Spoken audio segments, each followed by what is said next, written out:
Hello, my name is Justin Decloux, and I'm here today with Will Sloan. And you're listening to the Important Cinema Club. And today, we are discussing director Edward L. Cahn. Fast Eddie Cahn, as we used to call him, back around the commissary at Republic Pictures.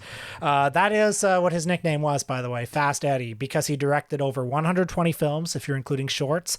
In 1961, 2 years before he died, he made 11 features that year alone. There is no one as prolific as him that has also made movies that like monster kids would recognize and were probably in general rotation on TV that has nothing written about him. Yeah, that's true. It's kind of surprising how little has been written about Fast Eddie Cahn. Fast Eddie, as we used to call him. But I think the reason is he passed away in the 60s. And so he was never interviewed, and there was never any kind of, not mystique, but like fan base that could have grown around him. In Gregory Walcott's autobiography, Hollywood Adventures, Gregory Walcott, by the way, also starred in Plan 9 from Outer Space. He has an amusing story about Edward L. Cahn. He says, John Agar and I were amazed at the production techniques of Edward L. Cahn, the director. He filmed numerous small films and knew all the shortcuts to getting it done fast. For example, in a chase scene, he had the camera set in position, catching the vehicles racing from screen right to screen left. Without moving the tripod, he then turned the camera the opposite direction, which showed a different background, and continued filming the chase. All right, this is the kind of director we're dealing with here. A man known for his efficiency. Yes, but I think efficiency doesn't translate to me in particular to be interested in his films, because you know who's really efficient? TV directors. Don't care about them. Then what is that special something that I fall towards the film of Edward L. Cahn? So I also want to raise another director, and you knew that this name was going to come up, William Bodine. Yes. Who made 3 times as many movies as Edward L. Cahn. We love William Bodine. I would rather watch an Edward L. Cahn film over a William Bodine film. And what is that difference? Because William Bodine is the hack of all hacks. Yes, I think Edward L. Cahn, at his best, is not only just efficient, but he's economical in his storytelling, and that makes them interesting to watch. He made 11 movies near the end of his life per year. When you hear that, you're like, oh, they will suck. There will be nothing interesting in them. But because they are made within the context of time pressure, no money, they also have really no value beyond a quick release, any kind of artistry in them or something that works makes you lean over and go like, oh yeah, there you go. For example, Invasion of the Saucermen, that movie is moody as hell. Like the way it's shot, the way the camera moves, in what is essentially just a like 45-year-old teens get attacked by aliens movie. Now, I learned about Edward L. Cahn from you, even though like I'd heard of some of his films. Yeah. I think I'd even seen some of them. But no one is like, I'm an Edward L. Cahn fan. How did you discover Edward L. Cahn? Now, I was trying to figure out exactly where I heard about him. Maybe through Bertin Tavernier, the filmmaker and film historian, writing about him. I also have a feeling I saw Invasion of the Saucermen and went, what is this? Like, something clicked in a way that those 50s monster movies didn't for me. I also recall Joe Dante talking about When the Clock Strikes.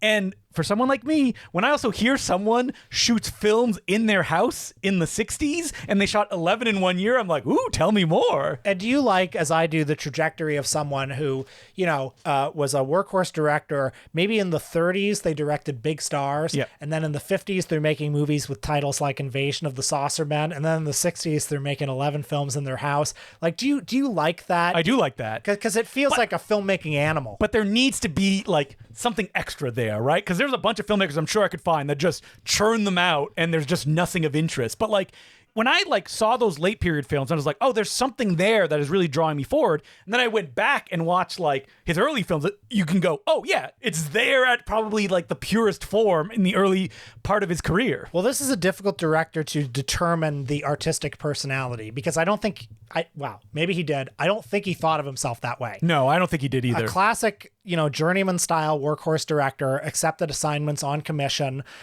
made a lot of very disreputable films and was very concerned about making his days. However, he's obviously a good director. But I would say that like if you try to put a like thematic concerns throughout his films, and he didn't write them either, but like even stuff like the mob or organizations crushing people, corruption is present throughout Invasion of the Saucermen has it, and so has Afraid to Talk. Okay, yeah. I felt this very strongly too. And it's interesting.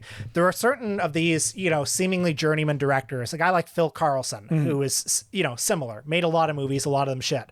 But the ones that seem to really get his pistons firing, the one where he did his best work, were films about institutional corruption. And it's similar with Edward L. Cahn. Also, Edward L. Cahn, like someone like Richard Fleischer, you just see him making a million small decisions in the way he uses the camera, the way he paces the story, the way he works with actors. The sign of intelligence. Like, you look at Curse of the Faceless Man, which we'll talk about a little bit later, and it's shot in big wide shots that you would expect from a monster movie, but then every now and then there'll be just a little something that you're like, oh, yeah, that's cool. And finally, I hope we're not inundating the listener with too many names of forgotten journeyman directors of the mid-20th century, but I'm so glad that a few months ago we did an episode on Edward Burns. Yes. Not Edward Burns, the guy who made the Brothers McMullen. No. Edward Burns, the guy who made the Three Stooges in Orbit.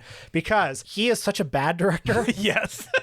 that I have, ever since doing that episode, used Edward Burns as the guidepost of what a bad director looks like, because all of his movies are just five guys standing in a line talking to each other. And there are a million scenes in It, the Terror from Beyond Space where Edward L. Cahn, the whole movie, almost the whole movie is set on this one spacecraft, bookended by scenes at an office.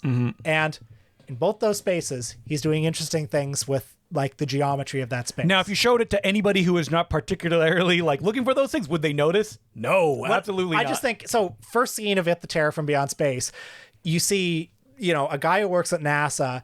He's talking into the camera. The camera's following him through the room. And as the camera follows him, it expands to reveal that there are a bunch of reporters seated around him. Yes. That is a decision. That's a decision. Made. Yes. Now, if Edward Burns made the movie, you would see him sitting at a podium and it would just be one shot. And people would argue but he did in one shot to save time. You would save time by just moving the camera back, get in the whole room, or you have no one in the room and you just have someone standing there and you have the sound in the background. Now, this one shot is not the case for him as a great director. No. But all of these shots taken together. It just comes together if you watch enough of his films. And I don't know if it's a Jess Franco thing where it's you need to watch all of them to get the idea of his whole body of work. Because I think you can watch one and be that is efficiently done and he's doing it right and he keeps making it. A well-told story. Yes. Yeah. And there is a way to be a hack. He could have worked in television. And I have a feeling he didn't want to.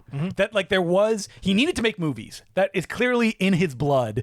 And that he basically drove himself to death from making movies. Now, I wish we had more information about him. I think there are 2 articles that are written about his work, one by David Kerr and one by... There's one in Senses of Cinema about his early films. But yeah, there are some encyclopedia entries as well. Yes. But no, there isn't that great career spanning interview that you wish he had. And he just died too soon. And anybody who worked with him would just say he worked very fast. And that was pretty much it. If you look at his biography, they'll just say born in New York, got very early on into the film industry. He worked as an editor for such directors as Paul Fajos and E.A. DuPont, directors who Ignacy Vishnevetsky describes as post-expressionist. And he also worked on stuff like All Quiet on the Western Front, but I believe he did re-edits on that film of a version down the line. Now, on Wikipedia, if you look at that, it says that he is best known for directing the Our Gang comedies from 1939 to 1943. We didn't watch any of the Our Gang movies for this. Because we know what they are. Yeah. God love them. But it's funny... Maybe in some circles he is best known for that.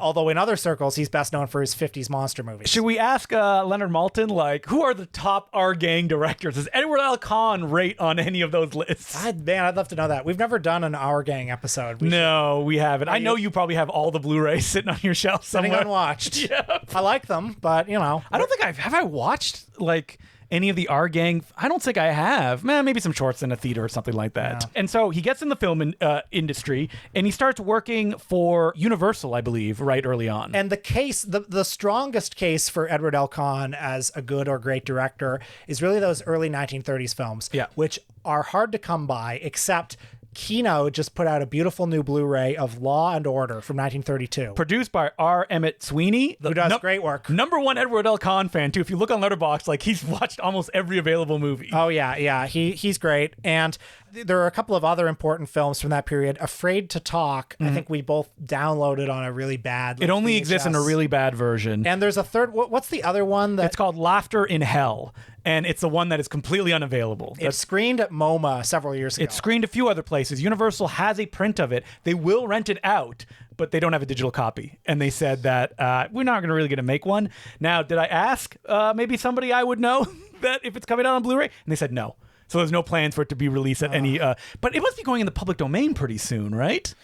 I mean, I hope Universal's not like, we don't have this, and they throw it in the garbage or something like that. Oh my God. Well. Anyway, let's start with his 1930s film. So, Law and Order from 1932 is based on the story of Wyatt Earp, although the lawman played by Walter Huston has a different name. Yeah, so it's like basically the Wyatt Earp gunfight at the OK Corral story, but with all the names changed to protect the innocent. So, in this film, Walter Huston plays Frame St. Johnson, the killingest marshal in the West, and he arrives in Tombstone. He wants to leave behind his blood-soaked life, but in Tombstone, which you may have heard is a crime-ridden town, he gets begged by the people there to take over as sheriff because this vicious gang of bandits is terrorizing the town. What's fascinating about some of these early Eddie Cahn films is that there's very rarely a protagonist in the pictures. Yes. It's often just about like the crowd and the kind of movements of the crowd. In this one, it's Walter Huston.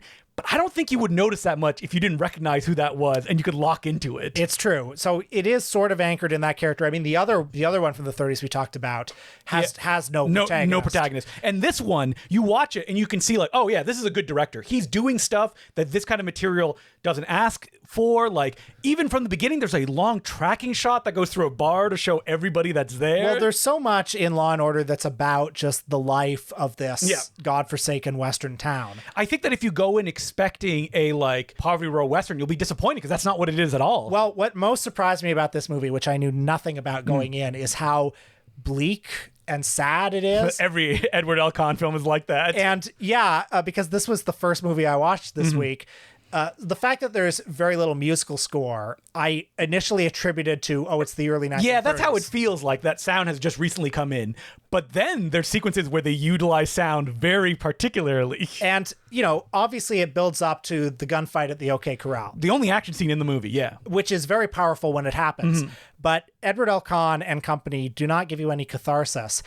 The movie becomes about the all-pervasiveness of violence and corruption and the almost inability to combat it, but also the necessity of combating it. Like that gunfight, like there's people you're following, but it's not about like winning or the hero, like, finally. And it almost seems just a point of desperation. Right, because the movie has been beating down both you and Walter Huston's character with how impossible it is to overcome, this like violence figure this and out. corruption. Yeah, that's everywhere.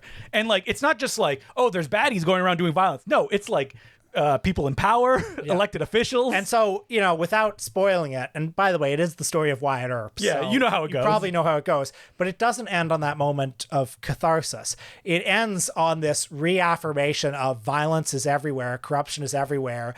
One man with a gun isn't going to stop it. But like, and also there's the question that's raised over the movie of like, he's trying to preach a gospel of nonviolence in this town. Yeah, but he can't get around it. And like to what extent is using the violence, which becomes necessary at some point, to what extent does that just become self-defeating? When you watch this movie, I think people, they may not even clue into it, but the way that Edward L. Cahn uses crowds are always on the sidelines, almost like overwhelming the main characters, the way the camera moves.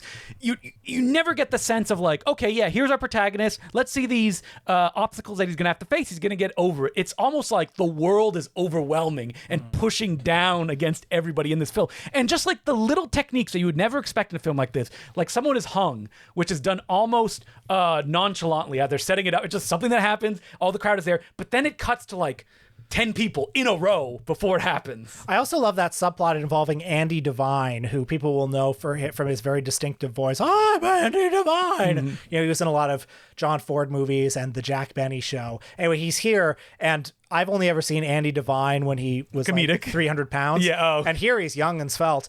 But he plays a guy who's like on death row. Yeah, and he's trying to get out of it, and the thought of him being on death row is like sickening to the Walter Huston character. But then the Walter Huston character kind of sells him on it of like, well, hey, listen, you're the first person who's going to be hung by a jury of your peers in this town. You should be happy about that. Yeah. That's not bad, huh? And I feel like Edward L. Cahn gives that moment the proper ambiguity. I mean, the whole film is ambiguous. And I wonder, like, it's so funny that he became such a genre programmer guy when none of these early movies are that, even though the posters are selling them as that. So Afraid to Talk from the same year. Oh, what a movie. And I mean, on that Blu-ray of Law & Order, there's an interview with Bertrand Tavernier where he gives a rough outline of Edward L. Cahn's career. And of course, I'm adding all of Edward L. Cahn's movies to my watch list, all the ones that he recommends. And I love Tavernier because he's like, yeah, Edward L. Cahn, he had a brief period in the early 30s where he was okay. I mean, this movie's good, that movie's good. This later one's good, this later one's good. Pretty soon you got 20 movies that are good. And it's like, where did he find the time to watch all this? Anyway, Afraid to Talk from 1932, completely different milieu, completely different story. Same themes, same overwhelming sense of despair and similar storytelling style. Can you imagine sitting in the theater in the 30s and watching that? You'd be like, what the hell is this? Well, there were a couple of moments early on when I was a little lost because there's no protagonist in this movie. The movie introduces this bellboy who witnesses a gangland murder. And you think that's you're gonna follow him as he's gonna be trying to get out of this, and et cetera, et cetera. But the movie, it's like a Russian nesting doll. Well, I mean, if there's any like protagonist, it's the people trying to get the bellboy out of the picture. Right. So, it's the mob and it's the politicians who are in cahoots.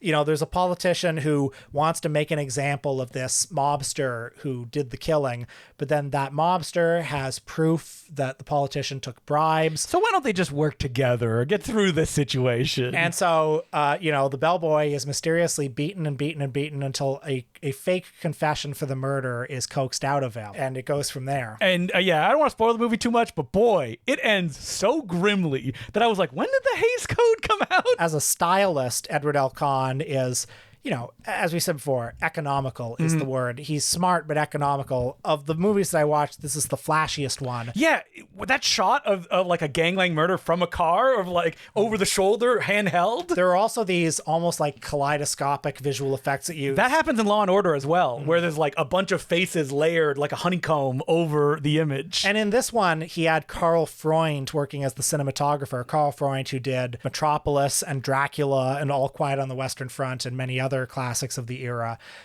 Very distinctive, heavy, black and white, shadowy style. But this is something when I was watching Edward L. Cahn films and there'd be something that I'm like, oh, wow, that's different. That's like a decision. That's creative.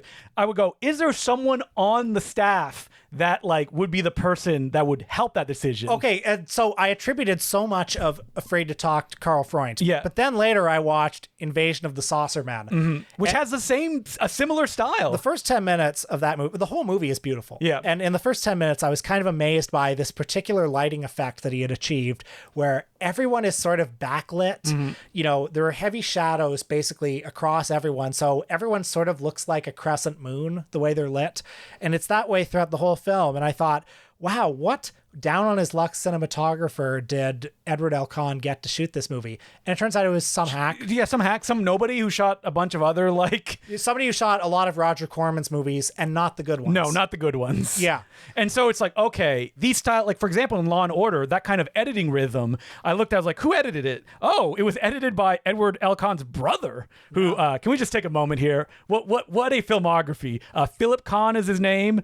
If you click on editor, of course, what goes up at the top, House of Frankenstein, The Mummy's Hand. But then he also worked with Samuel Fuller, The Steel Helmet, Park Row, Hold That Ghost, Buck Privates. So many good films. Bela Lugosi Meets a Brooklyn Gorilla. Yes. His career, you look at it, you're like, oh, Sam Newfield's Lost Continent. The Newfields, Yep. It is what it is. Well, that's what happened to a lot of these filmmakers, which is like, you're in the 30s, but you're getting into the 40s, you're already kind of an old dog.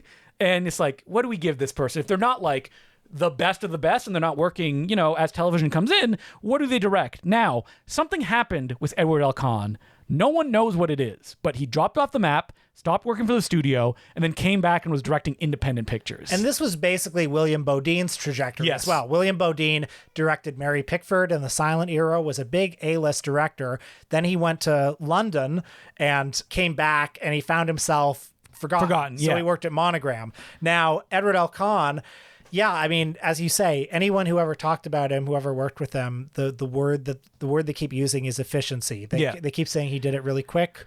Now, if you look at his filmography, like he did the Our Gang films. Who would that have been for? Is that MGM? That would have been Hal Roach. Oh, Hal Roach. But he was working with MGM. He was doing like short subjects. But I think if people know Edward L. Cahn's movies, it's probably the stuff he made in the 50s for American International Pictures. Now, I know people are like, wait, you didn't watch the Bowery Boys ripoff films that Edward L. Cahn directed, the Gas House Kids in Hollywood? Listen, he's made 120 movies, and we are going to watch all of them. And that one stars the original Alfalfa. Yeah. Okay, You killed the original Alfalfa. So let's get Fortunately, Alfalfa was an orphan owned by the studio. let's get to the monster films that he made for AIP. So, well, the most famous one is It, the Terror from Beyond Space, which is famous because it inspired, quote unquote, Alien. Now, it's also worth noting that the thing from another world clearly inspired this movie. Yes. So the cosmic ballet continues. This one, of course, we all know it because of Ray Corrigan, the world's most famous gorilla performer. Well, maybe not one of the most famous. George Barrows would like a word. Was too fat to fit in the suit, and he couldn't put the mask on because of his soused head. So his chin pops out of the mask if you look very closely on the monster. This one I remember watching. I'm like, this is so efficient. Like, it's people that are trapped on a spaceship. It's Alien, folks. It's Alien. And like, it's like very simple. It looks like any 50s sci-fi movie, but the way that it creates suspense of this goofy looking alien who is just like fighting its way up. And they're figuring out, like, what do we do? How do we keep this alien from keeping to get to us? So from this point onwards, all of these movies basically take place in one or two locations. Yes. And shot in probably about 7 days. Yeah. Again, Edward Burns films also typically took place in one or two locations and were very bad. I don't think there's anything ostentatious about Edward L. Cahn's direction. No, I don't think so at this point. But, I do think he makes it work. Like, he creates a certain tension out of, the small spaces. And we should be specific. In his best films. Yes. If you directed hundreds of movies, will there be some that are completely disposable? Look, Jet Attack is a bad film. Yeah. Fine. Now, do I want to watch Suicide Battalion? I'm like, yeah. Do I look at it and everybody's like, bad, bad, bad? I'm like, maybe I won't watch it then, I guess. Well, it's a long life. Yeah. Maybe I'll get to it eventually. I mean, we both watched Flesh on the Spur, one of his independent westerns that he did. Well, I watched that one a few years ago. Did you watch it this week? No, I watched a few years, but I remember liking it mostly because of how threadbare it was. And that one was a public domain one, so a lot of people saw it and were disappointed by it, expecting something else. But looking at it now, you can see those Edward L. Cahn touches to it, if you will. So I felt this way about Curse of the Faceless Man, which is one of his most famous movies. It's from 1958. It's basically The Mummy. So this is post working for AIP. This is, he got together with a producer named Robert E. Kent, who would write all of the movies. Now, all these movies have very similar structures, which is like, listen, these are an hour long. If we got any gaps, there's going to be voiceover explaining what's happening. And so you get this in this movie. And Curse of the Faceless Man, not one that I feel like people talk about that much. Maybe because the monster is not... The poster is iconic. And it is, when you see it, a scary monster. Now, at first glance, does it kind of look like a naked guy? Yes, a little bit. Well, it's not entirely beating the Abbott and Costello Meet the Mummy allegations. It's a little cheap. A little cheap. Yeah. A lot of that classic 50s, let's explain scientifically what's going on. We're like, I don't care, keep moving. Where's the faceless man? But if I'm linking these movies to the 30s ones, don't you feel that there's a similar melancholy to them? Well, there's a doomed nature to them. And like all of the Edward Cahn films have like a fatalist point of view and like an inescapable reality. And that's what exactly Curse of the Faceless Man is. So what you'll hear from monster kids of the 50s, and Tom Weaver says this on his Blu-ray commentary. Oh, Tom Weaver's not a fan of Edward L. Cahn movies, though. Well, he loved It, the Terror from Beyond Space. Oh, he likes that one. Okay. Growing up. Invisible Tom Invaders. Weaver doesn't like anything. Invisible Invaders. He at one point he's like, can't believe you guys bought this Blu-ray. That guy's such a sourpuss. But anyway. Love his commentaries, though. Keep up the good work, Tom, and all the interviews you did. He does say that, like, growing up, the kids on the schoolyard were all terrified by It, the Terror from Beyond Space, which will be hard for people to understand when they see it now. It'll seem pretty primitive. But I do think more than the monster, which looks kind of fake, it has to do with that particular tone, that feeling of dread. Of doom again. Yeah. That, like, I think that specific thing is almost related to the way he makes his movies. If they're very efficient and like direct, that means there needs to be an element to cause that directness, that forward momentum. And Feeling Doomed is one of those things. And I think of the last scene of the Curse of the Faceless Man on the rocky beach. Whew, so sad. Which is shot at magic hour. And that's the kind of directorial decision I'm talking about. Like, you wouldn't have to do that. You didn't have to do that. Yeah. And it just adds that sense of sadness. And I feel like Curse of the Faceless Man is also one that, like, the poster's iconic. When people watch it, they're like, oh, it's like a sad, doomed love story at the end of the day. So sometimes they're disappointed. Yeah. But I will say, that Faceless Man, he's crashing through things. He's throwing people into furniture. So, it fits the requisite things that it needs to do. Invasion of the Saucer Man, which I think is the most beautiful of these 50s ones that I watched. Now, this is one that, like, people would always rag on because they're like, the alien looks so dumb. Those people are wrong. I love the alien. I love this alien.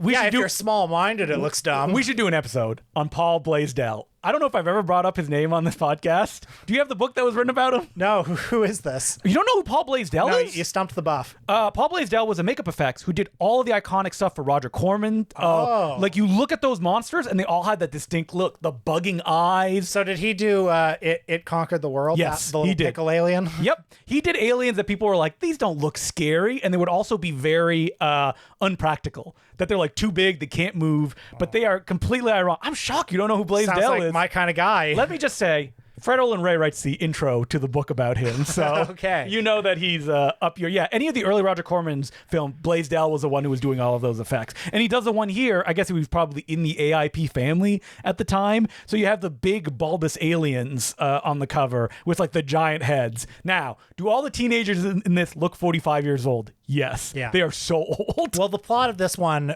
Invasion of the Saucer Men, has basically the Blob template, where it's, two young kids who they're out driving at night, they run over an alien. This is a great Edward L. Cahn touch. A lot of the movie is concerned with them trying to pin the murder of a man on the kid. He's like, I didn't do it. He's like, oh, sounds like you did. And that's like it reminded me of The Blob because it's a movie about like teenagers being unable to convince the adults But that whole system against the teenagers is also kind of like afraid to talk as well. Well, and also there's the subplot of Frank Gorshin, the Riddler himself, who plays a local drunk who, comes upon the aftermath. He finds this little green man who's been run over and thinks he can do a one froggy evening with this. I can make this alien a star. And of course, he meets a tragic end. But that feels like that too. It's like the whole world is against them. Yeah. And oftentimes these movies will be doom, doom, doom, doom, doom. In the last 2 minutes, we're like, all right, no, everything's good now. Then we should talk about When the Clock Strikes. When the Clock Strikes, a sort of noir from 1961, which is one of those like 11 movies he made that year, typically regarded as one of the best of the 11 movies he made in 1961. Yes. It's a noir that was shot at his house. There were a couple scenes outside, kind of, yes. like the car scene. They're in blackness. When I saw that car scene, it's like that's the Edward L. Cahn But touch. like it's raining too. Yeah. So they added some rain for some mood there. If people may be listening to this like, wait, so he did more than the bare minimum and that makes him interesting in your eyes? No, just watch the movies. You'll see. Watch the movies. Now, I remember being disappointed the first time when I watched this one because I thought it was about something that the film gets rid of in 20 minutes. Well, yeah, and there's not a lot of action in it. No. It's a chamber piece, basically, with this revolving cast of, half a dozen characters. Yeah, so basically there's a man on death row, and in this hotel, some people are just staying there the night that man is about to be hung. Many of them have a connection to this man. Yeah, so there's the witness that like basically doomed the man to die. And we're told that he's an honest man, he's a good man, but he's actually not too confident in his testimony. He feels his testimony was taken out of context, it was twisted around. He's not sure he actually sentenced the right man to death. And then there's the man's who's about to be hung wife? ? And there's the question of all this money that was allegedly stolen. And so I watch another one, Cage of Evil. It has a very similar plot, which is like the characters within the situation get deeper and deeper trying to like get something out for them, but it just makes their life worse. Now, unlike Caged of Evil, When the Clock Strikes, I think if you go in knowing this, has an out of nowhere last like minute, we gotta wrap this up and have a happy ending kind of thing. Because it's like characters basically doing bad things for themselves, having these reveals, doing this stuff. And then at the end, they're like, you know what? Maybe we should turn ourselves in. And it's like, wait, no, what are you doing? I know. But that first 20 minutes, very good, where it's like, they're just waiting for the man to die. And like the movie should have been that. It's weird it isn't. Yeah, but yeah, you're right. And the rest of it's okay. Yeah, the rest is solid. But that feeling of doom and dread is very strong. Now, some people who are Edward L. Cahn scholars would tell you, like, the crime films, those are the ones that Edward Cahn cared about. The Westerns, you can just let those go because those are like, we need a program, we need to put it out. Now, like there's near the end of his career, the penultimate film he made was, I think, his only color picture, which was a Beauty and the Beast adaptation, which is not good. But it's just like, why would he make that? Like, I'm just curious of like, what was the motivation to make like a family film of Beauty and the Beast? So threadbare. He's basically a werewolf story, but without like a wolf man in it. Like that's the stuff I want to know, but we never will because no one has ever gone on record like that knew him very closely or anything like that. It's too bad. Had he lived just a few more years longer, that's when the people like Edgar G. Ulmer or they get that one interview. Even Edward Burns were getting interviews like that. Speaking of Edgar G. Ulmer, didn't you notice that? Isn't he credited on Afraid to Talk? Yes, Edgar G. Ulmer. So on Letterboxd, Edgar G. Ulmer, which y'all know who Edgar G. Ulmer is, right? You listen to an episode on Edward L. Cahn, you know who Edgar G. Ulmer is. Yeah, he's credited as art director. Now, he's not credited in the film itself. Now, Edgar G. Ulmer himself, who gave his credits, that's like Metropolis, et cetera, et cetera. Okay, but the thing is, I can see someone lying about working on Metropolis. Why would they lie about working on Afraid to Talk? Yeah. And I will say, when I watched Afraid to Talk, it has some of those like cool Art Deco sets, and I did think Ulmer. So there you go. All these connections in the night. A director who, throughout his entire life, I would love to know, like, did he have gambling problems? Is that why he worked so much? Why didn't he work in television? Or he just liked to work. Yeah, or he just liked to work. Like, so basically him and Robert E. Kent, those, like, 11 movies, they were distributing it themselves, and they're like, bananas, like just new companies. It's like Vantage Pictures or Visionary Pictures. Each one had like a different label for each movie they put out. God, to be doing that like 40 years into your career. Yeah, but also like he's putting these movies out. He's probably forgetting them. William Bodine put no effort in the later films in his career. Well, like William Bodine didn't have that entrepreneurial side to him. No, not at all. You know, he was a company man. Yeah, he worked at Monogram. Yeah. By company, I mean, I'll take any job, please. That's and like, right. if you're working independently, is it because you can't work for the studio or you feel the need to keep working and to keep making? And I think that because there's that efficiency, there's that just so much work. That's why I'm fascinated by Fast Eddie Cahn. Well, I think the difference between William Bodine and Fast Eddie Cahn is, you know, it's the difference. And I love Bodine, to be clear, but it's the difference between two guys saying, I need to make my days and do this as efficiently as possible. One of them says, let's just do it. The other one says, how do we do this well and make the day? Why would he say, how do I do this well? Because like that's the beauty of a man. That's the fascinating thing of like, I guess maybe you need that to just wake up in the morning. Yeah. That like, there's not enough. Like if I'm making this much. He loves making movies. Exactly. So watch Law and Order, get the new Kino Blu-ray, yeah, and then you'll be a fan for life. Yeah, and then you can move. Afraid to Talk is like on archive.org. I think it's a Universal picture. This is the thing about Eddie Cahn's films is I would love to put one out on Golden Ninja Video, but like the only print I've ever seen pop up that would fall within the public domain, because a lot of them were United Artists films and Universal claims ownership on them, Beauty and the Beast. And I'm like, I'm not putting, it's not good. I can't like, and actually I did see one that I was looking recently. It was up there for $100, but it's another like really bad one, like releasing Blu-rays. I can't, shamefully just release something that's bad. There needs to be a little bit. You have to like it. I have to like it just a little bit. So that's why we released the Mad Monster. I love the Mad Monster. I love the Mad Monster. So before we get to the letters, I just want to say July 15th in the city of Toronto at the Fox Theatre, Justin and I will be showing a film by another Poverty Row auteur, Edgar G. Ulmer's Detour. Woo! The film noir classic, one of the masterpieces. Edgar G. Ulmer's Detour. It's Ulmer Fest in Toronto because we're also going to show Goodbye Mr. Germ with it, his great tuberculosis short. You've never seen a bill like this. This night will be heaven for all Edgar G. Ulmer fans. There will be Edgar G. Ulmer trivia. There'll be Edgar G. Ulmer trivia. Well, why not? Yeah. Presumably. Yes. Don't hold us to this, folks. But it's Ulmer Fest in Toronto. We're definitely going to have a little program with an essay about Edgar G. Ulmer. Oh, absolutely. You could write that in your sleep. and Detour, as far as I know, has not played in the city of Toronto in a theater in decades. Yeah, in a very long time. So July 15th at 7 p.m., check the show notes. There'll be a link to tickets, and you'll get to see us in person. And there'll be Golden Ninja Video Blu-rays for sale. So line up at our dressing rooms. Dressing room. I found that where was it? Was the Bloor Cinema that like I had been doing stuff there for like a year, and I found there were dressing rooms behind the screen. I was like, what the hell? There's like stairs that go up. And probably not anymore. Did it used to be a vaudeville house or something? I don't know, but yeah, it must have been because there was like stairs leading up, and there were like little dressing rooms in the back. Wow. I only discovered them when we hosted PJ Phil and PJ Phil. So that's why they're like, we need our dressing rooms or something like that. That's one for the Canadian listeners. All right. So as per usual, you can send us letters at importantcinemaclubpodcast@gmail.com. Our first letter is from John. He goes, hey guys, love the show. For all the times you've gone over Canadiana, which I feel personally is Justin speaking, not enough. I've never heard you mention the Fubar or the Trailer Park Boys.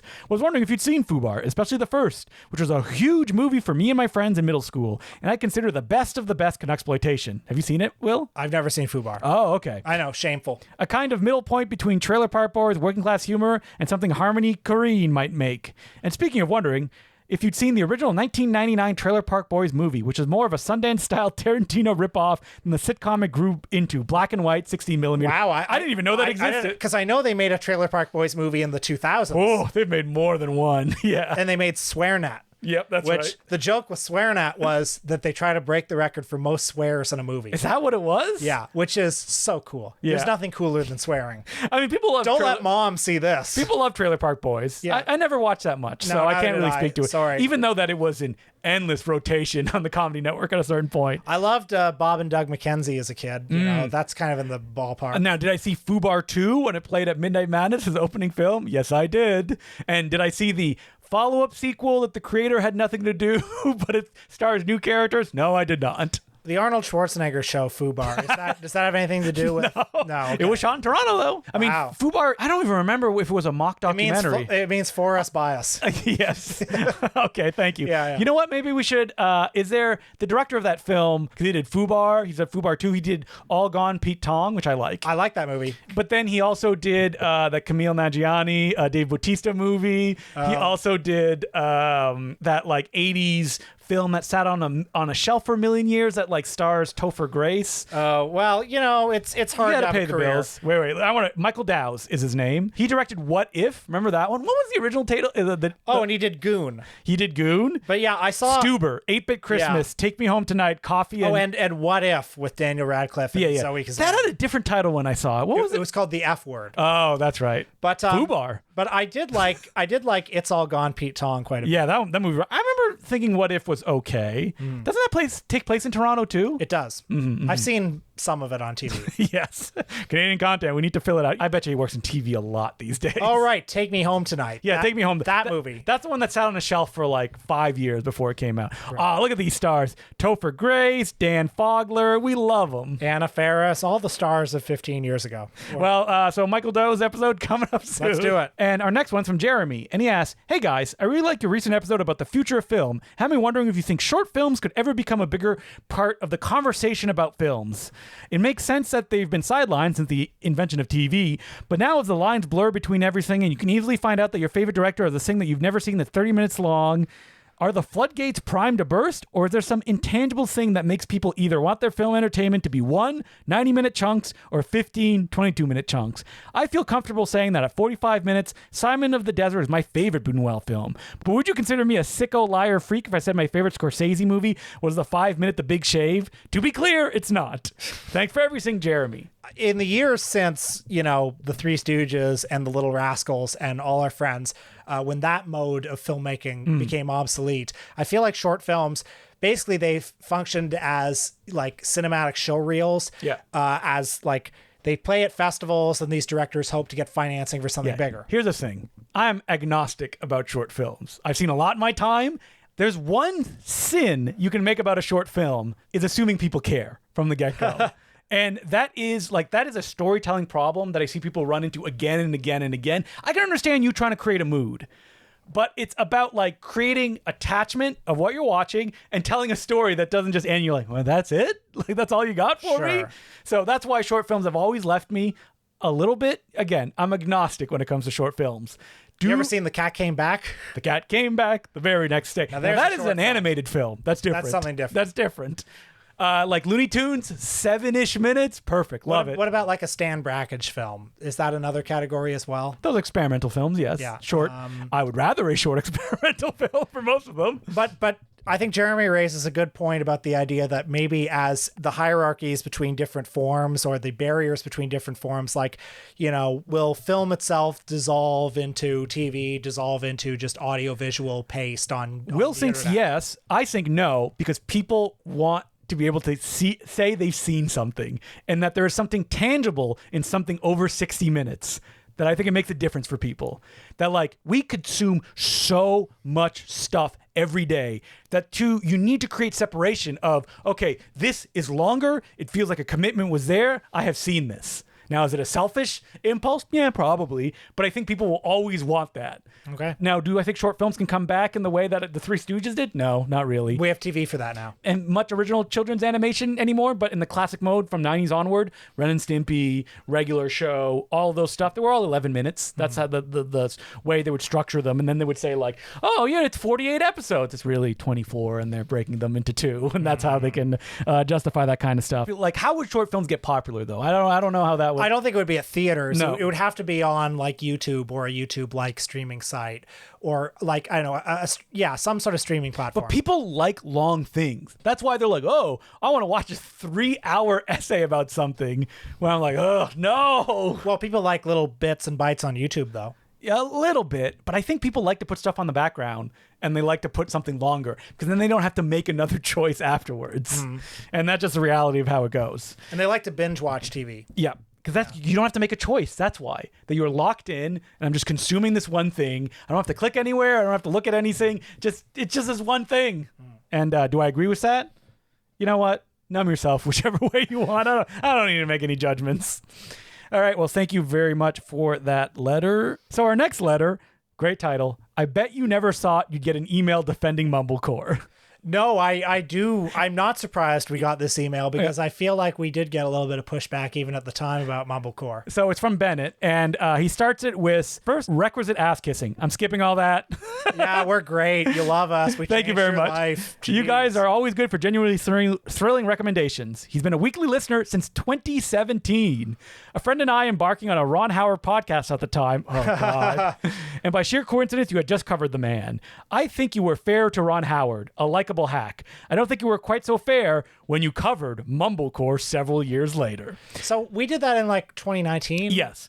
I've thought about writing this email a lot since you posted an episode, so it's haunted you for years. Okay, well, I think you've earned the right to mail us, yeah. Justin, your recent characterization of this episode as fair, I think I mentioned this when Mumblecore came up recently, finally forced my hand. Though heavy hitters like Frownland got some praise, you mostly fell into the usual trap of suggesting that Mumblecore films are lazy and that they're just manifestations of bored white privilege. Okay, I do think that our perspective was overwhelmingly focused on Joe Swanberg. Yeah. Will also seems quite interested in casting Swanberg as a creep. It's come up on a handful of episodes, both Patreon and main feed. Maybe you know something I don't. I don't know anything about Joe Swanberg. For legal reasons, we will say we don't know anything about Joe Swanberg. I don't know anything about Joe Swanberg. We don't have any friends who maybe know him. I don't know anything about Joe Swanberg. Okay. He may be the nicest guy in the world. I don't know. That's as critical as I'll get. I don't want to rake you over the coals so much as extend an olive branch on behalf of Mumblecore's most interesting practitioners. In particular, I'd like to introduce you to the work of Frank V. Ross. One of his best, Audrey the Trainwreck, is currently streaming for free on his website. Never heard of him before. I would love to check that out.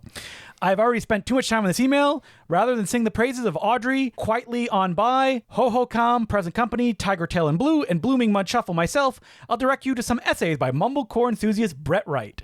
He does far better job than I could be describing how and why these films work, and he's recently recorded a series of interviews with Ross. I also recommend checking out Brett's list of essential Mumblecore films on Letterboxd. I'll list it in the description of this email.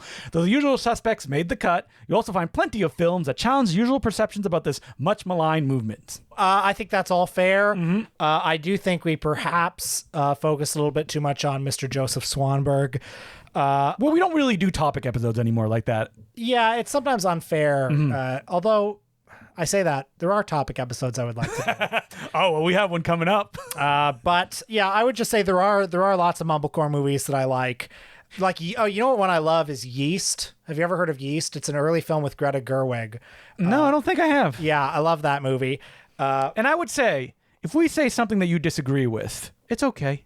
We don't have the life experience you do. We probably don't know. We never claim to have all the answers. No, we don't. Very talented people have come out of mumblecore. Like, would you call Alex Ross Perry mumblecore? Certainly Adam Wingard is mumblecore. No, I wouldn't call Alex Ross Perry that. Yeah. Adam Wingard, definitely some of his earlier films working within that milieu. Yeah. A lot of stuff got, like, called mumblecore. Like, I don't know if Frownland really is mumblecore. I feel like that's another milieu. But who directed that one? that was I forget his name, but he's like the Safdie brothers' friend. Frownland is really fun. I don't remember if we defined what mumblecore was. I remember having a lot of fun in that episode, ragging on stuff. Yeah. Well, hey, you know what? Second mumblecore episode. Mumblecore 2, The Revenge. Yeah, I would actually kind of like. I would like to do that. Let's do that, but for directors who are not Joe Swanberg. Yeah, can we find a mumblecore that we're like, we can get really behind? I would love to find directors who had films and unfortunately just couldn't move on to anything else. I would say like Yeast. We should talk about that movie because I think you'll enjoy it. Okay, so mumblecore shall be revisited at some point in time. We look forward to your email 5 years from now where you're like,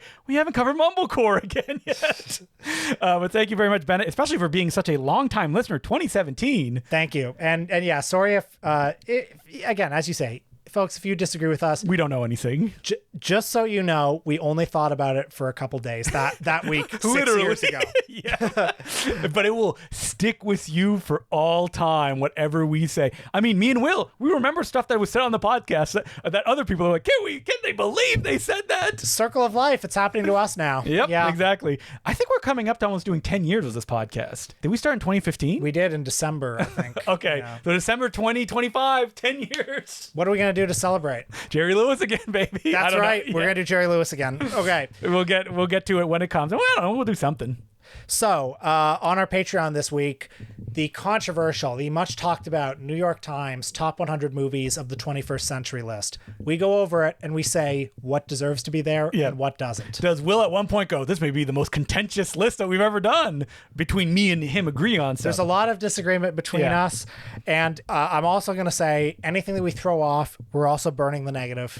Yeah, it's gone forever. Yeah. Because we say that we don't want it on there. You're not allowed to watch it anymore. That's right. That's it. So it's gone. this is how high stakes. Yeah. So you're going to want to listen to this to be sure you know which ones you can still watch. Now, we should be clear. We never say that in the episode because we just made it up now. But I'm saying it now. Some of them, we may not even agree. And you'll be like, did they throw it off? Did they not? Well, you got to listen closely. That means we burn reels 3 and 4. Yeah, that's right. Yeah. That's why, you keep the first 2 reels of Midnight in Paris, but the rest, we don't want Just that. get rid of it. Hey, there wasn't any Woodman on that list, right? I don't think anyone could put. I don't think he anything made deserves any movies this century that were that great. Yeah. So that's what's happening on Patreon. And next week, what are we doing, Will? We are returning to a topic that we did in the first 10 episodes of this show. Yep. It's 10 years. Woo! Wheeler and Woosley. Well, we're going to do them again soon. Yeah. Oh, no, wait. We're not doing Wheeler and Woosley. We're doing the other comedic group we put in that same episode. That's right. Early on when we were trying to figure out the format of this show, we did an episode about both Wheeler and Woolsey and the Marx Brothers. I think our argument was like, what do we have to say about the Marx Brothers? And I think 10 years later, we have a lot to say. So we're going to talk about the Marx Brothers, but we are focusing on their oft maligned period at MGM. Mm-hmm. So we're going to watch A Night at the Opera.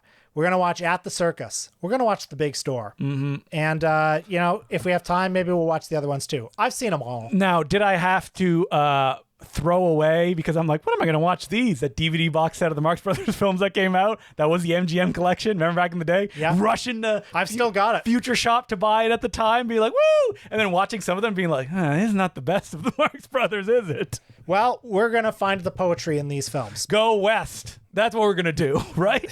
We'll just look at me blank face. What do you want? Are you ready to laugh? So what I love about the Marx Brothers, and the Marx Brothers are some of my favorite guys ever. All right, who are your favorites? Zeppo, Chico, Gummo, Gummo, and the rest. Yeah.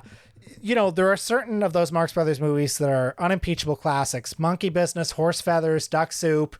And then there are other ones. The ones we'll be talking And about. the thing is, I've seen all these movies multiple times because after a while you run out of duck soups. And it's like, well, time to watch At the Circus again. Again? Yeah. All right, so that's what we're doing next week. Marx Brothers at MGM. They should put us on the box, like back to back on the new release that they do eventually. Have those had Blu-ray releases? Night at the Opera and Day at the Races have, but not the others. Why? I wonder. I don't know. Who owns MGM? Is it Warner? Warner. Oh, so there were Warner Archive releases. That's right. Okay. So until then, the balcony is closed. My name's Justin Decloux. I'm Will Sloan. Thanks for listening.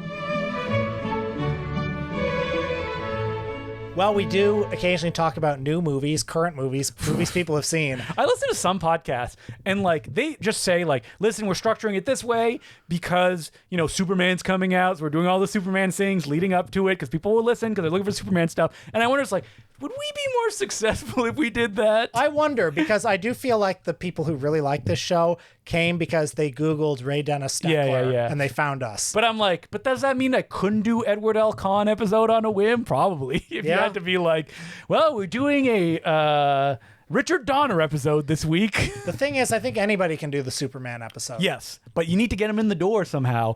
But anyway, this just made me think because F1 came to theaters. We You love could say it raced into theaters. Yep. It went vroom vroom at the box office. Joseph Kosinski.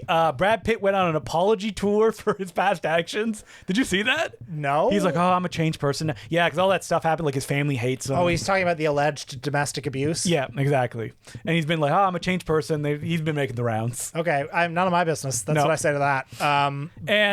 But F1, I see the name on that screen. I'm like, Joseph Kosinski. Ugh. Well, I found F1 interesting just in this sense because Joseph Kosinski, of course, is the credited director of Top Gun Maverick. It's been often suggested that maybe Tom Cruise's guy, Christopher McQuarrie, had a hand in Top Gun Maverick. And I can, having seen F1, I can exactly see how that happened. It's like F1 is basically a reprise of the first 2/3 of Top Gun Maverick. But what I hear is that like people have said it's pretty good, but there's something missing from. Yeah, it's Christopher McQuarrie coming in doing rewrites. Well, you'll notice that in Top Gun Maverick, like in Act 3, it turns into a Mission Impossible film. yes. That's the McQuarrie touch. But the first two acts where it's like, yeah, the old guy, you know, he's coming back, and Yeah, he never, needs to teach these young bucks how it's done. and he never quite became great, or he never became a general or an F1 champion because in some way maybe he was too pure. so it's a real Driven, if you will. I did think about Driven watching it, and it is, to be fair, a better film than Driven. Yeah, I mean, yes. Like Driven, it's manufactured completely out of cliches. It's absurdly long. Yeah, like I was only tempted when reviews started coming out. People were really liking it, and I was like, Well, to me, this just speaks to how desperate people are for Yeah. a movie like this. now my issue is I don't like F1 racing. I find it boring. Yeah. and I don't care. Yeah. and I think that's a bit of a stumbling block there. Well, in fairness, I mean, it's a movie, so it's like Yes, some of I the know. driving scenes are pretty cool. Now, did I say, I should watch Grand Prix again, the John Frankenheimer film? Yes. I've never seen Grand Prix. Oh, that one you Is it got to good? see in 70 millimeter. Yeah, Toshiro Mifune's in the movie too. Oh, But yeah, the thing is, like Brad Pitt. I don't know, man. I'm tired of this guy. I'm tired of this guy too. And like given the lowest effort performance all the time.